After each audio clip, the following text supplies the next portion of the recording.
Si vous nous retrouvez à l'instant, vous êtes en direct sur Info TV au canal 317, sur Canal Plus International. Si vous nous retrouvez à l'instant, sachez également que c'est la dernière ligne droite de cette production. Il s'agit de l'instant de l'analyse. Et nous sommes mardi, c'est mardi entrepreneuriat. La problématique de ce matin porte sur l'image des entrepreneurs avec une interrogation. Avez-vous l'impression que l'image de l'entrepreneur est pour beaucoup dans la réussite de son activité, dans la réussite de son entreprise? Comme d'habitude, je vais d'abord passer la parole à Joseph Zambo qui nous plante le décor de cette problématique. En quoi l'image d'un entrepreneur peut-elle favoriser sa réussite? Alors, l'image d'un entrepreneur est un élément déterminant dans le monde des affaires moderne, justement. Elle ne se limite pas à l'apparence physique ou à la présentation de la personne, mais englobe également, justement, la perception globale que les autres ont de vous. Maintenant, il faut savoir que cet aspect est vraiment crucial pour établir des relations, attirer de la clientèle et justement bâtir sa réputation solide autour de son activité professionnelle. Et pour ce cas, nous avons justement en grand cycle la confiance et la crédibilité qui se déterminent à travers la première impression que les gens ont de vous lorsqu'ils vous rencontrent. La réputation, c'est-à-dire à chaque fois que vous faites des choses, la manière avec laquelle vous les faites, vous laissez un nom, une image de vous en arrière. On parle ici de la différenciation sur le marché. Il est important d'avoir un positionnement différent, avoir une sorte d'attraction de la clientèle. Et cela est possible à partir de votre positionnement qui sort justement de votre image. On parle ici du networking et des opportunités qui viennent à partir des relations professionnelles. Le partenariat stratégique. Et cela se fait justement aussi à partir de l'image que les gens ont de vous, de la perception qu'on a de vous. Et en dernière position, on parle justement ici de l'influence et le leadership à partir de la capacité à inciter des personnes à venir vers vous, à impacter sur l'équipe. Et je dis encore que la façon qu'on vous voit, ça crée cette émulation-là, ça incite les gens à venir naturellement vers vous. C'est-à-dire, pour rien comme ça, on aime ce que vous êtes, la façon que vous êtes, votre façon aussi de vous habiller, l'image que les gens ont de vous, incite des personnes à venir naturellement vers vous pour des projets. Ça impacte sûrement les équipes autour de vous. Et on parle justement aussi de l'adaptabilité et de la résilience à travers la gestion des crises et évolution de l'image. Pourquoi pas la gestion des crises ici? Il y a des personnes qui ont une mauvaise manière de gérer des litiges et des problèmes. Et ça laisse derrière ces personnes une image très négative de ces dernières-là. Et puisque vous avez une personne qui a une image à préserver, une réputation à avoir, un positionnement à avoir, vous allez gérer les choses avec sagesse, avec le leadership qu'il faut, la méthode qu'il faut et les stratégies qu'il faut, parce que votre image va toujours vous précéder. Votre image va toujours vous précéder. Ibrahim, je retiens un mot-clé lorsque Joseph Zambo parlait tout à l'heure, la réputation. Alors, si je mets sur pied une nouvelle entreprise, et maintenant, il y a quelques mois, tout le monde entier a été au courant qu'on m'avait attrapé dans le cas d'un braquage à Ekondo Titi. Et si je mets sur pied une entreprise, tout le monde sait que dans mon village, je suis passé aux aveux complets, que c'est moi qui ai liquidé mes 3 frères qui sont morts par accident, ainsi de suite. Alors, est-ce que, en mettant sur pied cette entreprise, ça peut donner? Alors, parfait. Ici, la question que vous posez, elle est un peu complexe. C'est un processus. Oui. Je vais parler de processus. Je vais commencer par convoquer un texte secret de la Bible qui dit « La réputation est préférable à de grandes richesses ».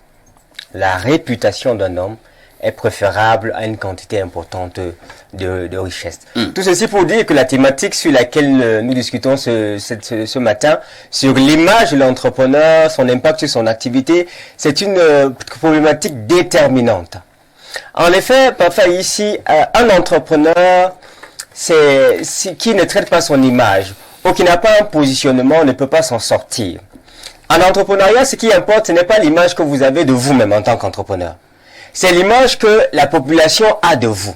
C'est la façon dont la population vous perçoit. Il faut se poser la question de savoir est-ce que je suis agréable ou pas du tout. J'ai écrit un ouvrage, vous le savez, sur la sagesse divine au service des entrepreneurs. Et dans ce livre-là, je parle à un moment de la dimension héros de l'entrepreneur. Et je me suis rendu compte parfois ici qu'en réalité, quand on a un entrepreneur, il faut qu'on prenne un positionnement de héros. Le sage Salomon va dire le lion, le héros des animaux. Pourquoi est-ce qu'il n'a pas dit le lion, le héros de la forêt ou le roi de la forêt? Il s'agissait d'un entrepreneur qui jouait le rôle d'un héros. Tous les entrepreneurs aujourd'hui qui ont pris le positionnement, ou ont travaillé leur positionnement, leur image, de telle sorte qu'ils soient perçus par la population, par les clients, par les partenaires, comme quelqu'un qui vient les sortir d'une situation, sont les entrepreneurs qui ont émergé. Aliko Dangote, par exemple, lorsque vous lisez son livre sur les 21 secrets d'Aliko Dangote, il va vous dire qu'en réalité, depuis l'âge de 18 ans, sa vision était de nourrir 150 millions d'Africains. Il voulait faire sortir les Africains d'une position de famine incessante. Et il a travaillé d'arrache-pied pour arriver jusque-là. Pourquoi est-ce que parfois ici, on se souvient dans l'histoire de Kirikou contre Karaba la sorcière? C'est parce que Kirikou a été un héros pour sa population. Pourquoi est-ce qu'on se souvient de Martin Luther King, de Nelson Mandela, de Thomas Edison? Quand vous lisez ces auteurs, vous vous rendez compte qu'en fait, ils veulent tous sauver le monde. Et l'image donc qu'ils incarnent dans le subconscient de ceux qui les écoutent, c'est celui qui vient nous sortir de la situation dans laquelle on se trouve. Mais si on a plutôt l'impression que vous là, l'image qu'on a alignée avec votre personnalité, c'est que vous êtes un braqueur, ben écoutez, votre réputation affiche le camp. Il n'y a pas de crédibilité, il n'y a pas de confiance, il n'y a pas de personnes qui sont en train de se précipiter pour venir vers vous. Donc vraiment, parfois ici, si quelqu'un est un bandit et qu'il peut créer une entreprise, on peut travailler son image, mais il doit arrêter le banditisme et l'abandonner. Il doit arrêter le banditisme et l'abandonner. Vous avez également utilisé un mot que je retiens là, un mot clé. J'ai beaucoup étudié ce mot lorsque j'apprenais le marketing et la publicité, le positionnement. Le positionnement. Quel est le positionnement que l'entrepreneur veut avoir lorsqu'il lance son activité ou même lorsqu'il a déjà lancé ses activités? Alors, Pierre Blaireau, revenons un peu au Cameroun, hein, ce pays que nous adorons tant. Lorsque vous regardez certains entrepreneurs qui se sont lancés dans pas mal d'activités, avez-vous l'impression qu'ils ont à cœur ce côté de l'image? Est-ce qu'ils ont à cœur le côté de soigner son image, d'avoir une bonne image, d'avoir un bon positionnement?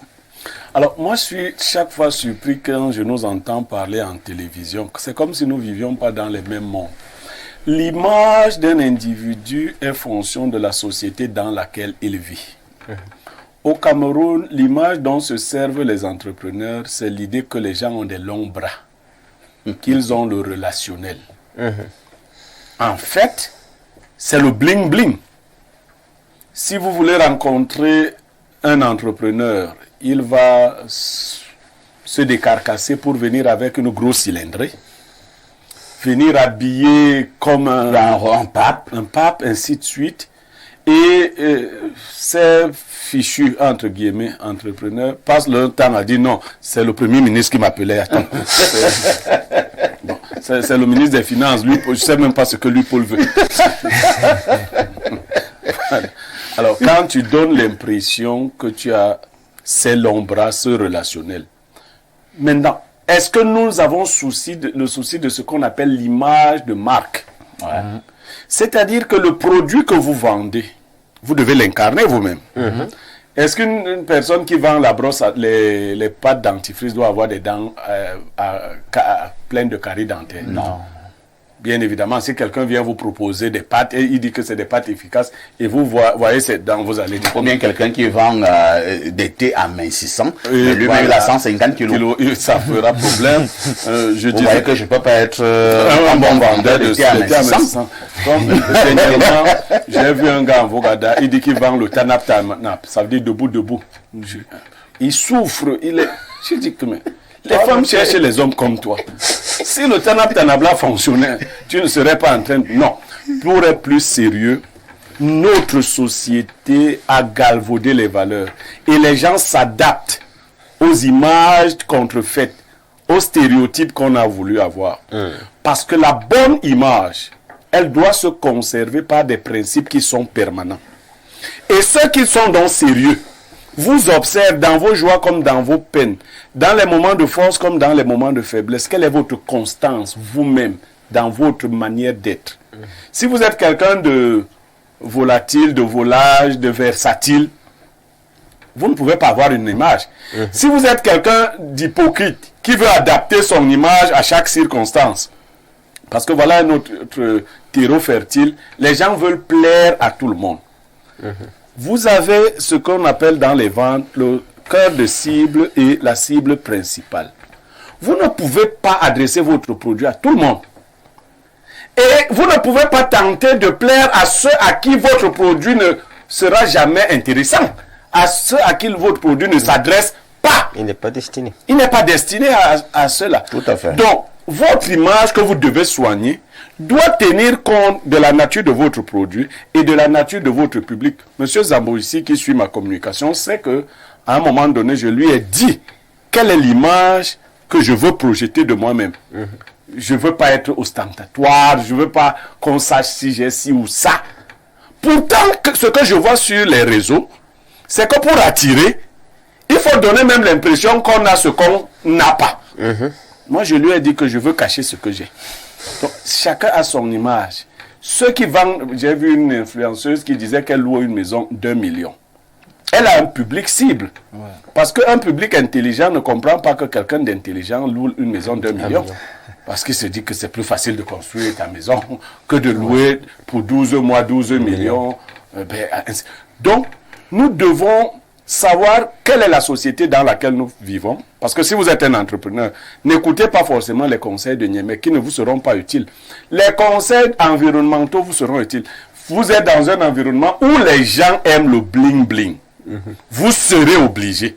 Il y a des entrepreneurs sobres qui n'aiment pas s'habiller de manière extravagante. Je vais vous dire, l'un des plus grands entrepreneurs du Cameroun est arrivé dans une structure que je connais un jour.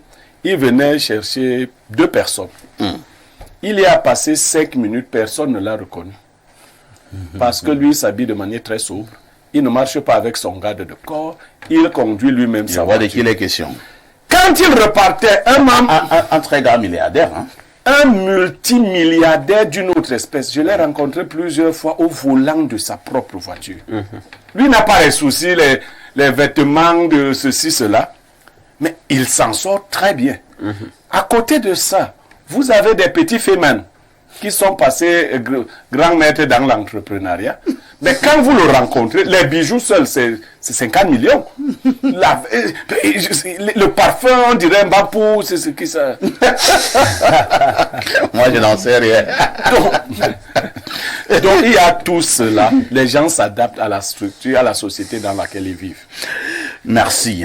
Lisons encore les nombreuses préoccupations de nos téléspectateurs. Bonjour à vous sur le plateau. Belle émission surtout.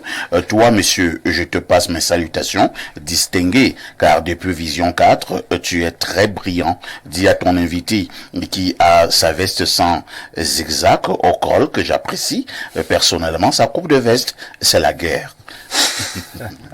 C'est le langage des réseaux sociaux. Hein? C'est quoi la veste sans zigzag? Non, il n'y a pas le col là. C'est un modèle jamais réalisé jusqu'à présent. Ah bon? Voilà donc l'image de Marc. Il tient à ce que son modèle soit propre. Non, c'est comme ça. Alors, bonjour le plateau. Je m'appelle commissaire Aladji, du côté du Nord, le tout-puissant Perfectus. Bravo avec le travail abattu. Je passe mes salutations à mon beau-frère Blériot Niamek. Pierre Blériot est un homme vraiment de grand caractère et du coup, peu importe ce que ses amis ou frères veulent lui faire, ils vont échouer. Ce que Blériot évoque sur les entrepreneurs est très pertinent.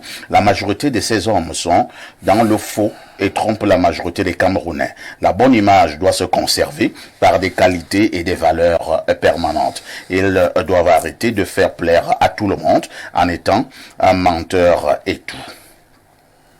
Autre message ce matin, nous partons au plus 233.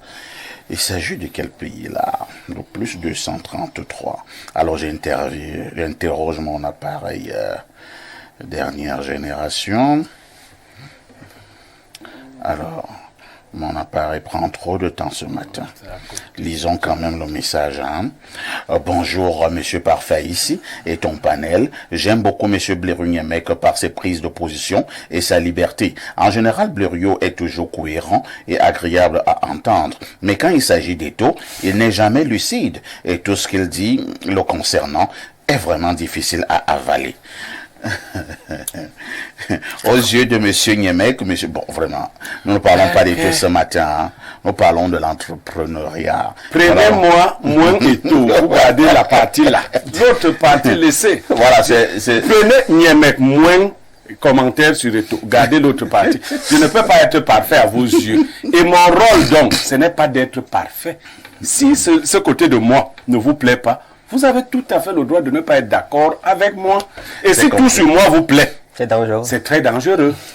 Le plus 233, lui-même le dit à la fin du message. Hein. Je dois dire que nous avons vraiment beaucoup sauté. C'est Dr Fred Fongan, médecin camerounais, exerçant du côté du Ghana. Oui, c'est le Ghana. Le plus 233, Ibrahim l'avait déjà dit. On va donc lire un autre message. Bonjour au panel. Comment faire pour ne pas relâcher ses objectifs une fois qu'on est déjà un peu plus riche qu'au début? C'est Nadia depuis Emana. Bon, je voudrais que les experts répondent. Hein. Je vais reprendre la question. Oui, on avait déjà abordé cette question la fois dernière. Alors, on reprend alors. Bonjour au panel. Comment faire pour ne pas relâcher ses objectifs une fois qu'on est déjà un peu plus riche qu'au début? D'abord, Ibrahim. Parfois ici, je parle à ce niveau-ci du fait que l'entrepreneur doit avoir un plan de croissance personnelle et intentionnelle. Et donc l'objectif doit être la croissance, pas un chiffre d'affaires, pas une position. Parce que la problématique avec les entrepreneurs, c'est que quand vous recherchez à avoir 100 millions, oui. Lorsque vous arrivez à 100 millions, ben, vous ne cherchez plus rien. Vous avez atteint votre objectif. C'est comme quelqu'un qui peut se battre pour prendre un poste, pour arriver à un poste au chef d'une structure. Il s'est tellement battu, le gars a travaillé pour être le président de cette commission, on l'a vu se battre. Une fois qu'il est le président de la commission, on ne voit plus rien. Parce que son objectif, pour lui, la croissance, c'était un objectif bien ciblé. N'ayez pas une destination, sortez de la maladie des destinations quand vous lancez vers la création des richesses et donnez-vous pour objectif la croissance continue. Ainsi, peu importe le niveau financier que vous allez avoir demain, que ce soit 100 millions, 1 milliard, puisque vous êtes dans le principe de la croissance, vous allez simplement continuer à penser croissance, à agir croissance, à réagir croissance et à mener des actions pour continuer à croître et non pas être satisfait par un niveau que vous cherchez à avoir depuis longtemps.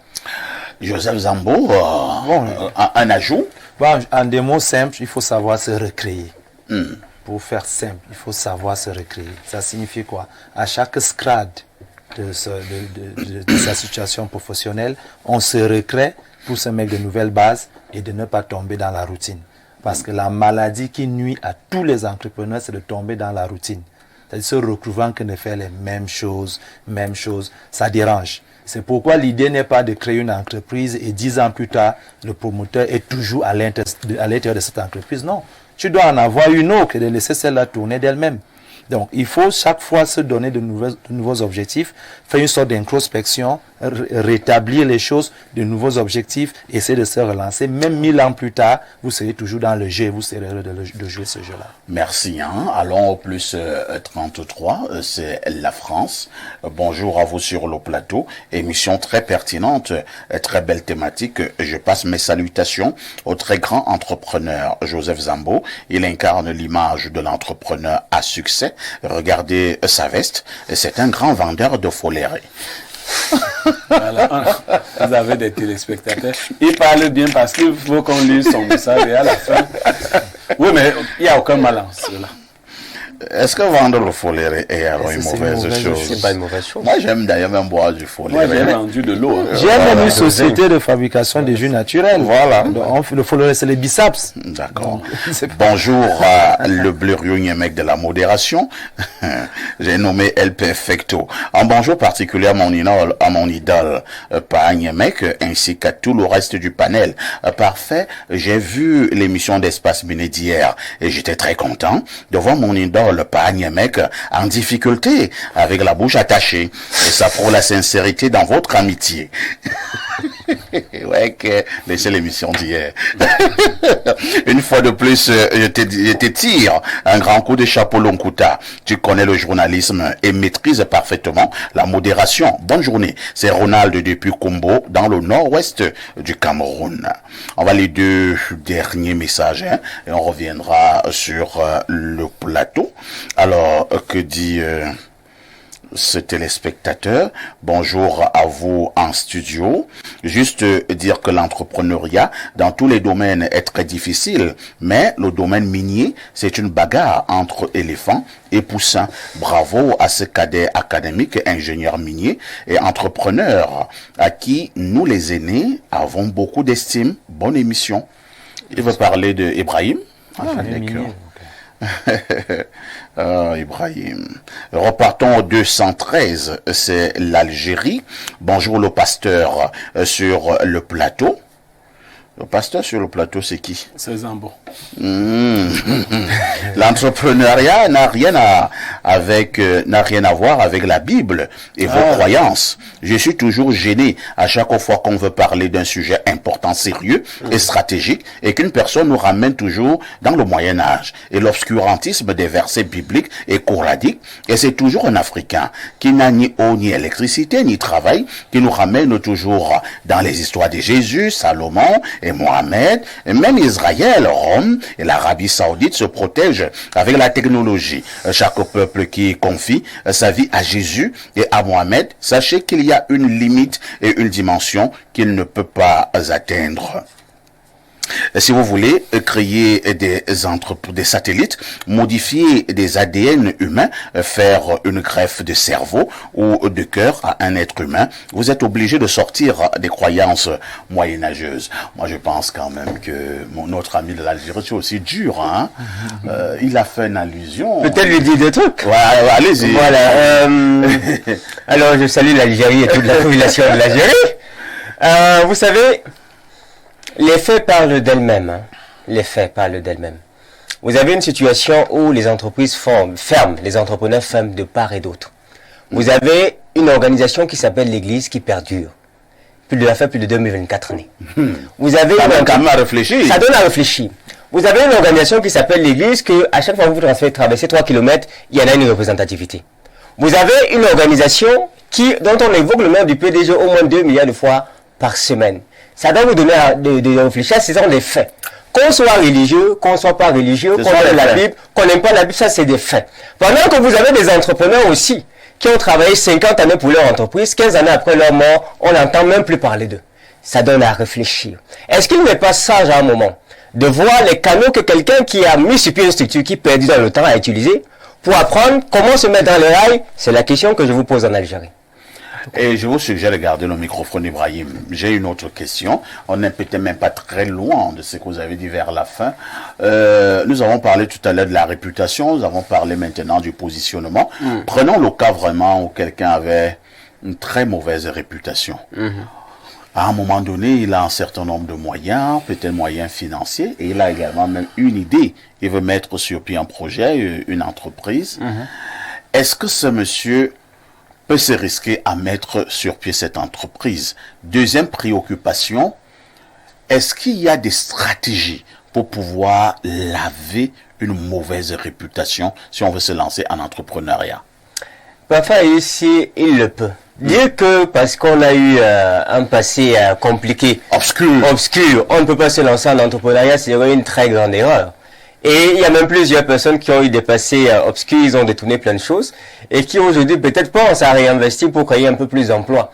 Et donc je pense honnêtement que c'est possible, et là on a besoin des gens comme Parfait ici, qui sont des experts dans la communication, parce qu'il s'agit de travailler l'image d'un homme. On a beau, parfois ici, dire que telle autorité, vraiment, il est rosicrucien, il est sataniste, mais quand il vient donner des sacs de riz, partager l'huile, acheter les cahiers, c'est vous qui courez, qui votez pour lui. Et c'est vous qui votez, c'est-à-dire qu'il est en train de nettoyer son image. Donc l'image d'un entrepreneur, ça se travaille. Ça se travaille et c'est améliorable à bien des niveaux. Et je pense qu'à ce niveau, il vous faut l'expertise de quelqu'un qui travaille dans la communication pour parfaire votre image. Il faut que vous renforcez votre propre capacité en termes de vos propres compétences. Parce qu'une fois qu'on va vous mettre sur un plateau, eh ben, les gens vont vous juger hein, en fonction de ce que vous allez dire. On va voir ensuite vos réalisations. Je disais tout à l'heure que d'autres choses qu'on peut faire, les réalisations. Oui. Généralement, je me retrouve devant des personnes, tu vois, et puis on dit... j'ai été appelé un jour, je vous raconte la petite histoire. Allez-y. Pour recruter le recrutement du personnel. On me dit, s'il te plaît, assieds-toi là, je veux que tu écoutes ces gens et que tu m'aides à détecter le meilleur. Et il y avait plein de jeunes qui arrivaient, mais dans les conditions précaires, on disait, il faut avoir 5 à 10 années d'expérience. Et les jeunes n'avaient pas d'expérience. Et je disais à ces jeunes, écoutez, quand vous n'avez pas d'expérience, montrez-moi vos réalisations. Parce que les réalisations parlent d'elles-mêmes. Je le répète, on reconnaît un arbre à son fruit. Si le fruit est bon, ça veut dire que l'arbre est bon. Si le fruit est mauvais, ça veut dire que l'arbre est mauvais. Si parfois ici a été taxé de mauvais et il commence à créer des fruits qui sont bons pour la société va l'aimer.